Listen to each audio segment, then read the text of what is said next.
राज्य सरकारनं जाहीर केलेल्या योजना, त्यामागचं राजकारण, विरोधकांची काय भूमिका आहे, काय आरोप आहेत, यासह अनेक विषयांवरती बोलण्यासाठी 0 आवरमध्ये उपस्थित असतील आज आपल्यासोबत राष्ट्रवादी काँग्रेस शरदचंद्र पवार पक्षाचे नेते शशिकांत शिंदे. त्यांना आपण आज आमंत्रित केलेलं आहे. शशिकांतजी, गेस्ट सेंटरला मी आपलं स्वागत करतो. 0 आवरमध्ये आपलं स्वागत आहे.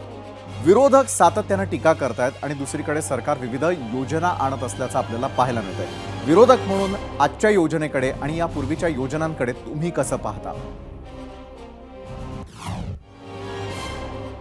खरं म्हटलं तर लोकसभेच्या निवडणुकीच्या पराभवानंतर गेले 2-2.5 वर्षामध्ये या सरकारकडून कुठल्याही प्रकारच्या लोकांचं समाधान न झाल्यामुळे लोकसभेचा निकाल विरोधात लागल्यानंतर महायुतीच्या लोकांनी हा कालच्या बजेटमध्ये वेगवेगळ्या प्रकारच्या योजना जाहीर केल्या. वेगवेगळ्या राज्यामध्ये सत्ता मिळवण्यासाठी त्या प्रकारच्या योजना दिल्या, त्या चांगल्या प्रकारच्या यशस्वी झालेल्या पाहून त्यांनी ह्या राज्यामध्ये तशा प्रकारचे लाडके बहिणा असेल किंवा गॅसच्या बाबतीमध्ये, विजेच्या बाबतीमध्ये अशा वेगवेगळ्या योजना. आता तर कळलं की लाडला भाऊ पण दिले नाही.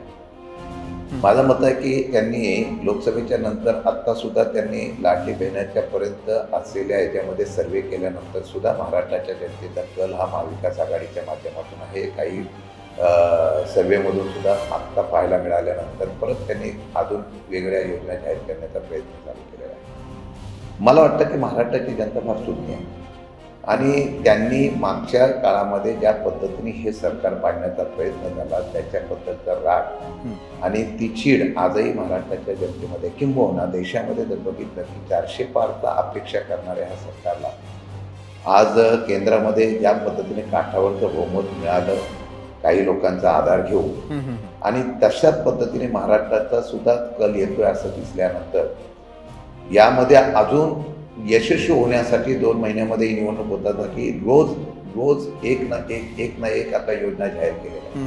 मला आश्चर्य वाटतं की अगोदरच हे सगळ्या योजनेच्या बाबतीमध्ये त्या लोकांना मिळतात, फायदे होत आहेत, त्याच्याबद्दल निश्चितपणाने त्या लोकांचा फायदा होतो, त्याबद्दल मला आनंद आहे.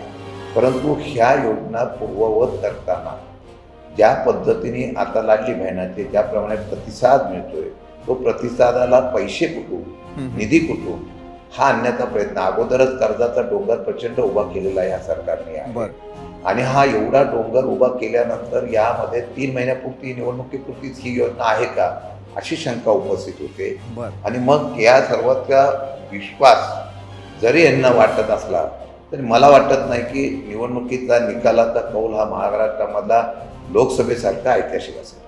बरं, शंका उपस्थित करणं विरोधक म्हणून तुमचं काम आहेच. मात्र मला पुढचा प्रश्न विचारायचा आहे, या ज्या योजना आहेत त्या सर्वसामान्यांच्या किती फायद्याच्या ठरणार, ते कधी कळू शकणार आणि त्याही पुढे जाऊन निवडणुकांपुरत्या तर या योजना उरणार नाहीत? हे जनतेला फायदा होईल साहजिकच. त्यांना आता या योजनेच्या माध्यमातून जे लाभार्थी असतील त्यांच्यामध्ये त्यांनी सांगितलं की लगेच जुलै महिन्यापासून आम्ही त्यांच्यामध्ये या असलेल्या अकाउंटमध्ये पैसे जमा करणार. त्यात काही अटी फार किचकट होत्या, त्या पण आता शिथिल करण्याचा प्रयत्न केलेला आहे. म्हणजे हे सर्व करताना लोकांना 1,500 महिलांना देण्याच्या बाबतीमधला निर्णय आहे. आणि गॅस वर्षातून 3च गॅस, विजेचं आता 7 विजेचं माफ केलेलं आहे. आता आमचं म्हणणं होतं की काही ठिकाणी आता 10 HP मोटर्स लागतात, त्यांना पण मागणी आहे की आमची माफी करावी. अशा वेगवेगळ्या प्रकारचा एखादी योजना लागू केल्यानंतर अनेक त्या ठिकाणी मागण्या करण्याचा प्रयत्न केला जातो. मला कळत नाही, त्यात अजून एक मला शंका आहे की सध्या राज्यामध्ये जे काही आता आंदोलनं चालली आहेत त्या आंदोलनामध्ये या सरकारला फटका पडतोय.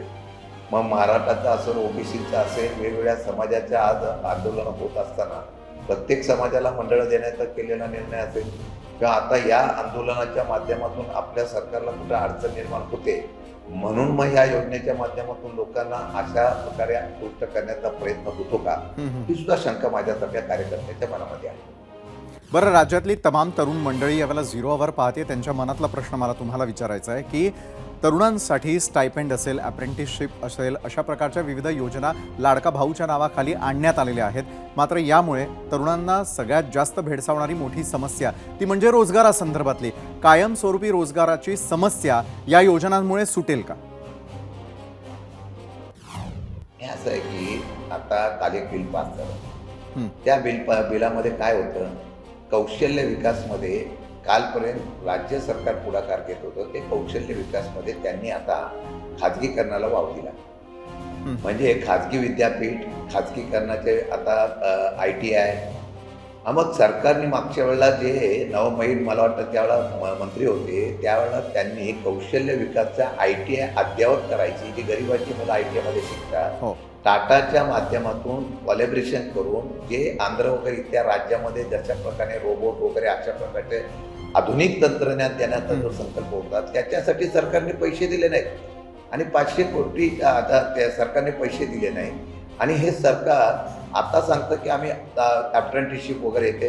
आता मुलांना तुम्ही कुठल्या कंपनी गेलं तर अप्रेंटिसशिप किती वर्ष असावी, त्याला कायदा आहे का? वर्षानुवर्षे अप्रेंटिसशिपमध्ये मुलं आज परमनंट होमून करतात, कोणाला पॅकेज दिलं जातं, त्यांच्या नोकरीची शाश्वती नाही ना. आज मुलं बेरोजगार पडलेली आहेत. सरकारी योजनेमध्ये आपण काल सांगितलं की आम्ही सगळ्या भरत्या करणार आहे, 75,000 लोकांच्या भरत्या करतोय. आता तुम्ही निवडणुकीच्या काळात सांगतात आम्ही आता लगेच भरत्या सुरू केलेल्या आहेत. आणि तिथे पोलिसांची भरती आहे, त्या पोलिसांच्या भरतीमध्ये तुम्ही खाजगी सुरक्षेच्या माध्यमातून तिथे टेम्पररी अशा प्रकारची सुरक्षा भरती केली आणि ज्यांचे हक्क आहेत तिथं त्याला डावललं गेलं. फार चुकीचं चाललेलं आहे, फक्त लोकांपर्यंत पोहोचत नाही.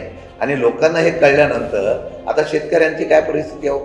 तुम्ही शेतकऱ्यांसाठी कैवारी म्हणून सांगता, आता शेतकऱ्यांनी बरोबर आहे. दाखवलं ना आज त्यांच्या माला. बरं, अनेक प्रश्न अनुत्तरित राहताना दिसत आहेत, मात्र वेळेची थोडी कमतरता आहे. त्यामुळे धन्यवाद, तुम्ही आमच्यासोबत झिरो अवरमध्ये जोडला गेलात आणि विरोधकांची नेमकी काय भूमिका आहे हे मांडण्याचा प्रयत्न केलात, त्यासाठी धन्यवाद. ABP माझा, उघडा डोळे बघा नीट.